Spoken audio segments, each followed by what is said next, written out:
సాధారణంగా petrol, diesel ధరలపై ప్రజలకు ఎంతో ఆసక్తి ఉంటుంది. మన దేశంలోని వివిధ రాష్ట్రాలు, కేంద్రపాలిత ప్రాంతాల్లో వీటి ధరల్లో వ్యత్యాసం ఉంది. స్థానిక అమ్మకపు పన్ను లేదా విలువ ఆధారిత పన్ను కారణంగా ధరలలో ఈ తేడాలున్నాయని చమురు పరిశ్రమల నివేదికలు చెబుతున్నాయి. పెట్రోల్ ధర రోజురోజుకు పెరగడమే కానీ తగ్గడాన్ని మనం చాలా అరుదుగా చూస్తాం. కేంద్ర ప్రభుత్వం ఇటీవలే పెట్రోల్, డీజిల్ ధరలను లీటర్కు ₹2 తగ్గించింది. దాదాపు 2 ఏళ్ల తర్వాత ధరలు తగ్గాయి. మన దేశంలోని ఒక ప్రాంతంలో లీటర్ పెట్రోల్ కేవలం ₹82కే లభిస్తుంది. అక్కడ డీజిల్ కూడా చౌకగా అందుబాటులో దొరుకుతుంది. కేవలం ₹78 చెల్లించి లీటర్ డీజిల్ కొట్టించుకోవచ్చు. అన్ని రాష్ట్రాల్లో పెట్రోల్ ధరలు మండిపోతుంటే అక్కడ మాత్రం ప్రజలకు అందుబాటులో ఉంది. అదే అండమాన్ నికోబార్ దీవులు.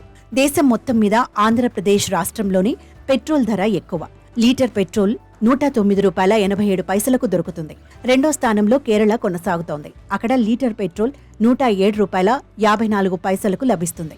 ఆ తర్వాత తెలంగాణలో ₹107.39, మధ్యప్రదేశ్లో ₹106.45, బీహార్లో ₹105.16, రాజస్థాన్లో ₹104.86, మహారాష్ట్రలో ₹104.19, పశ్చిమ బెంగాల్లో ₹103.93, ఒడిశాలో ₹101.04, తమిళనాడులో ₹100.73, ఛత్తీస్గఢ్లో ₹100.37 విక్రయిస్తున్నారు.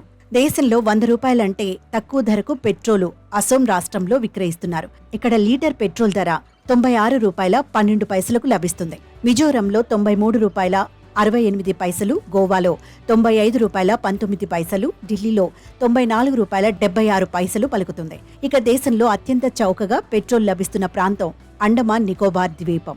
ఇక్కడ కేవలం ₹82కే లీటర్ పెట్రోల్ దొరుకుతుంది. దేశంలోని వివిధ ప్రాంతాల్లో డీజిల్ రేట్లు ఇలా ఉన్నాయి. డీజిల్ లీటర్ ధరలు 100 కన్నా తక్కువగా ఉన్నాయి. ఆంధ్రప్రదేశ్లో 97.6, కేరళలో 96.41, మహారాష్ట్ర, ఛత్తీస్గఢ్, బీహార్, ఒడిశా, జార్ఖండ్ రాష్ట్రాల్లో ₹92 నుంచి ₹93 మధ్య ఉన్నాయి. దేశ రాజధాని ఢిల్లీలో 87.66, గోవాలో 87.76కు విక్రయిస్తున్నారు. అండమాన్ నికోబార్ దీవిలో డీజిల్ అత్యంత చౌకగా ఉంది. ఇక్కడ లీటర్ ₹78కే లభిస్తుంది.